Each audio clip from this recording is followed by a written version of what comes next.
Austin Fusco now on Q's TV. And Austin, let's go back to last Friday. What was that game like? Because the second and third quarters couldn't have been more different, I think, from each other. Yeah, I think just our team came out a little bit flat. Obviously, North Carolina had a ton to play for. We knew they were going to come out hard. But just mental mistakes all over the field that we were making, kind of giving them a lot of transition offense that allowed them to score those goals quick. But we came into halftime. We knew that we had a big task on our plate to come back.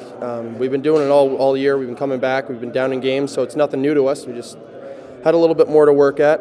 And then we just kind of said, settle in, take it one goal at a time. Scotty, obviously taking a leadership role, stepped up and said, it's pride at this point. You got to make sure you're going to do what you want to do out there and work for the guys next to you. And that's kind of just what our message was. And when we got things rolling, obviously one goal after the next, we just felt that we kind of had it in the bag and obviously just fell one short. What's the good and the bad of that? That you guys, you don't want to fall 9 down, I'm sure, again, but at the same time show that you're not done when that happens, that you can get back in these games. Yeah, and that was kind of a message after the game. If you could take anything from a loss, it's that this team is never out of it. You could play with anybody in the country. That record of that team doesn't say how good they are. Obviously, they won the national championship last year on a great run, and they're playing their best lacrosse right now. So, just us realizing that we have the ability to always be in games. We just can't put ourselves down in the start like the way we did last week. Is there any small solace to Austin that winning that tournament has not been a predictor of NCAA tournament success for you or really for anybody else? And we see Carolina last year, you beat them in the semis and they win the title. Yeah, I mean, obviously that in the long run, the ACC championship really doesn't have any impact on what we want to accomplish at the end of the season. But I'm not going to sit here and tell you that I was sitting on the couch Sunday and not wanting to be in that game.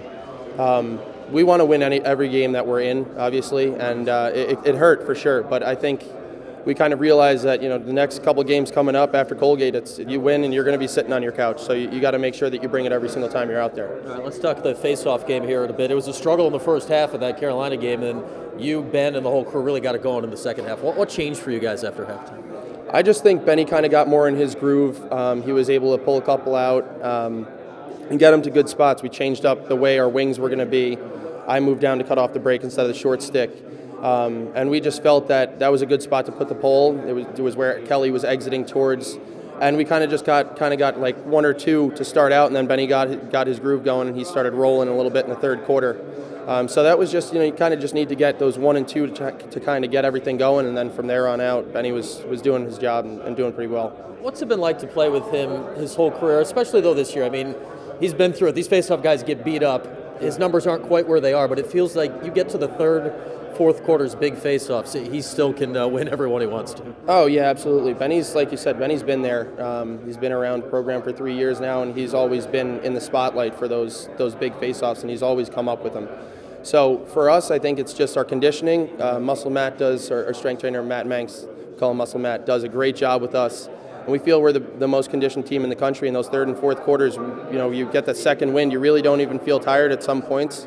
And I think that's where Benny's able to excel and the wings are able to excel and beat guys out for a ground ball battle that maybe, if we were tired, we wouldn't get to. What are you expecting out of this Colgate team? You blew them out last year. 2 years ago, it was a really tough game. How hard is it to go there and play as opposed to play them in the Dome? Well, obviously, we feel a little more comfortable in the Dome. Going there, we're probably going to get up a little bit earlier, sit on the bus for a little bit, and then go play. I know the weather's not supposed to be too good, so we just got to go there and play our game. We know that they're a good team. They're well coached. So it's really just going to come down to how hard we're going to come out and whether we're going to execute what we've been talking about all week. And lastly, how important is this week just to really set the stage for what's to come here with the playoffs coming up? I think it's important for us to kind of get a game under our belt where we've played a full 60 minutes. That's kind of been our message to our team this week, is that we haven't seen a full game out of our team and we haven't maximized everything that we need to, which is kind of scary because if we can put it all together, you could look at our team and be like, wow, that team could take it all the way. And that's the way we see ourselves, and we need to do it this weekend. We need to put the 60 minutes out there and come home with a big victory and roll into the playoffs hot.